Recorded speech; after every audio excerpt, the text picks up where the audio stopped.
বিসমিল্লাহির রহমানির রহিম। বন্ধুরা, আপনারা কেমন আছেন? নিশ্চয়ই ভালো আছেন আর ভালো থাকেন, এই শুভকামনাই করি। আমি অমর মহানায়ক সালমান শাহর ভক্ত হীরা শাহ এই মুহূর্তে আছে আমার নিজ উপজেলা ধর্মপাশা জেলা সুনামগঞ্জ, সিলেট, বাংলাদেশ। আমি এখন অবস্থান করতেছি আমাদের ধর্মপাশা উপজেলা। এই যে দেখতে পাচ্ছেন ওয়াল, এটা থানা, ভিতরে থানা, ধর্মপাশা থানা। থানার গেটের সামনে, এই যে সামনে এবং পাশে, একদম থানার পাশে, গেটের পাশে, গেটের এটা রাস্তা যাইতে হাতের বাম পাশে পড়ে। এই যে দেখতে পাচ্ছেন, এই যে গাড়ি ঘোড়া রাখছে, অটো কাদার মধ্যে রাখছে, কাদা। এই সপ্তাহখানেক হবে, 5-6 দিন আগে এই পাকা করছে, এখান থেকে ব্রিজ পর্যন্ত। বাকি কাজ এখনো শুরু করে নাই। তো এটা নিয়ে আমি বিগত সময় অনেক লাইভ করেছি। যারা নেট চালান, যারা ফেসবুক আমার সাথে অ্যাড আছেন, তারা দেখেছেন যে আমি শতবার লাইভ করেছি যে থানার সামনে রাস্তাটা এমন কেন থাকে। আর আশেপাশে অনেক নেতাকর্মী বাস করে, থানার ওসি সাহেব আছেন, এনে সর্বসাধারণ মানুষ, আপামর জনতা এলাকার সবাই এদিক দিয়ে আসা যাওয়া করে। এনে এসিলেন কোন ইউনুকন, আমাদের আরও অন্যান্য যারা এলজিআরডি কর্মকর্তা যারা আছেন, আরও অন্যান্য অফিসের কর্মকর্তারাও এনে যাওয়া আসা করেন। অনেক লাইভ করার পরেই রাস্তার কাজ শুরু হয়েছে 5-6 দিন আগে থেকে। তো আমাদের এখানে কাজ শুরু হয় যে কোনো প্ল্যান নাই। মানে আমাদের ঢাকা শহরে যায়, দেখি যে ঢাকা শহরে যারা নগরবিদ থাকে, এরা প্ল্যান ভালো না। কেমন ভালো না? এই রাস্তাটা করার আগে এটা প্ল্যানটা করা দরকার ছিল। রাস্তা করলে সামনে যাওয়াটা কী অবস্থা হইতে পারে, এর আশেপাশে যাওয়াটা কেমন হইতে পারে। আপনি পাশের দেখো ওদের বিগত 6 মাসও পানি থাকবে।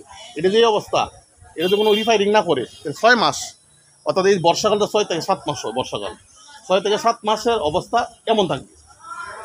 আমি ইউটিউব যেহেতু চালাই, দেখি, নেট ঘাঁটি, ইউরোপের অনেক দেশ, উন্নত দেশ, যেটা আমেরিকার মতো অনেক উন্নত দেশ, আমাদের দেশে যে 1 কিলোমিটার রাস্তা খরচ যেটা হয়, 1 কিলোমিটার রাস্তার টাকা দেওয়া ইউরোপের মতো দেশে 7 কিলোমিটার রাস্তা হয়। আর আমাদের 1 কিলোমিটার টাকা দেওয়া, 1 কিলোমিটার টাকা দিয়ে 7 কিলোমিটার রাস্তা হয়। তাহলে আমাদের এনে 1 কিলোমিটার টাকা করতে কী পরিমাণ দুর্নীতি হয় আমাদের, এটা ভাবার বিষয়। কারণ অভিযোগ কাকে করব? মানে কাকে অভিযোগ, কে শুনবে আমাদের কথা বলেন? মানে কাকে বলবো? আমরা জনগণ, জনপ্রতিনিধি, আমরা সব অবস্থা মানে শোচনীয়।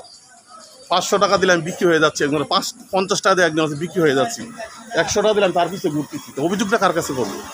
অভিযোগ করার আগে আমরা জনগণ সচেতন হতে হবে। আমরা যদি সচেতন হই যে আমাদের নিজের অস্তিত্ব কারোর কাছে বিলিয়ে না দিয়ে আমার নিজেদেরকে কারোর কাছে বিক্রি না করি, তাহলে একজনকে বলা যায়। আমরা যে একজন কাছে বিক্রি হয়ে যাই, বিক্রি হলে তা আপনি কাকে বলবেন? বলার ভাষা নেই। আমরা দুর্নীতিতে চ্যাম্পিয়ন হই। আমার ইউরোপের দেশ, ইউরোপের অনেক দেশ, অনেক, এই ভাইয়া রাস্তার সামনে যান, আমি লাইভ করতেছি তো।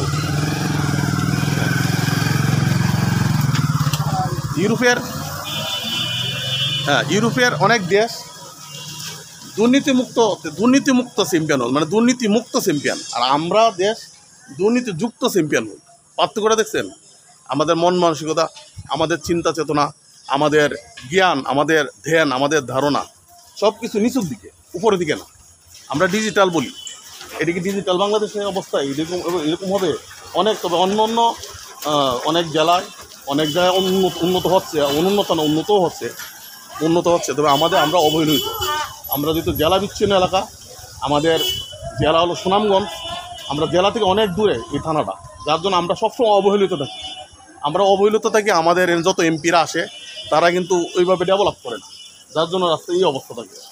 আমি একটু সামনে জায়গাটা দেখাবো আপনাদেরকে, যে 6 মাস এই অবস্থা থাকবে। কী বলো ভাইয়া? তোমার একটু সাক্ষাৎ কেন, তুমি তো গাড়ি চালাও। এই যে রাস্তা কাজটা হয়েছে, তোমরা তো কাদার মধ্যে গাড়িটা রাখতো, কাদার থেকে নামার মধ্যে কিন্তু কাদা পারতে হবে। কাস্টমার উঠলেও কিন্তু প্যাসেঞ্জার উঠলেও কাদা বাইরে কিন্তু উঠতে তোরা যাইতে হয়। এই অবস্থা রাস্তা কাজটা কি হয়েছে ঠিক মতো? বল, তোমার দৃষ্টিতে কি বল? আরো আগাইতে হবে না? অত দেওয়া যে প্ল্যান কিন্তু এই পর্যন্ত, এটা আর হবে না। আগামী 2 বছর কান্না আটগুলো হবে, মানুষের যাতায়াত ব্যবস্থা যাবে না। গাড়ি ছাড়া তো এমনি সাধারণ মানুষ আমরা কিভাবে যাচ্ছি? গাড়িতে উঠতেই পারে না, পুরা খাদার মধ্যে আমরা রাখছি না গাড়ি। আচ্ছা, ঠিক আছে ভাইয়া, তোমাদের অসংখ্য ধন্যবাদ।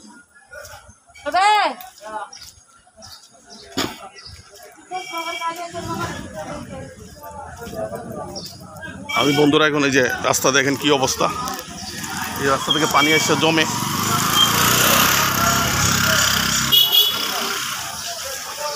এই যে দেন আমাদের ধর্মবর্ষা থানা গেট, এটা থানা গেটে সামনের রাস্তা, এটা এই যে সামনে এই রাস্তা দেন হাতের বাম পাশে এনে গাড়ি ঘোড়া নামে দেখতে একটা এই যে গাড়ি নামতেছে, এখানে এসে অনেক সব দুর্ঘটনা হয়। হ্যাঁ ভাইয়া ভালো আছি। এই যে দেন আগামী 6 মাস অর্থাৎ বর্ষাকাল 6 থেকে 7 মাস এই অবস্থা থাকবে। এই যে দেখেন, হ্যাঁ অবস্থা দেখছেন। হ্যাঁ ভালো আছো ভাইয়া, ভালো আছো। দেখছেন 6 থেকে 7 মাস এই অবস্থা থাকবে। এই অবস্থাটা থেকে আমরা উত্তোলনের ব্যস্ত, যারা এই রাস্তার কাজ করতেছেন, যারা আমাদের জনপ্রতিনিধি আছেন ধর্মভাষা উপজেলা তো নির্বাচনী হচ্ছে, সদর চেয়ারম্যান আছেন, এলজেডি কর্মকর্তা আছেন, উপজেলা কর্মকর্তা আছেন, আপনাদের সুদৃষ্টি আকর্ষণ করতেছি এই যে রাস্তাটা দেখেন। এই রাস্তাটা রিফাইরিং করার জন্য, মেরামত করার জন্য। আর এটা হলো গিয়ে আপনার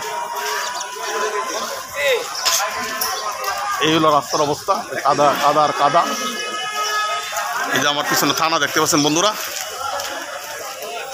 এই রাস্তার কাজ একদম থানার সামনে থেকে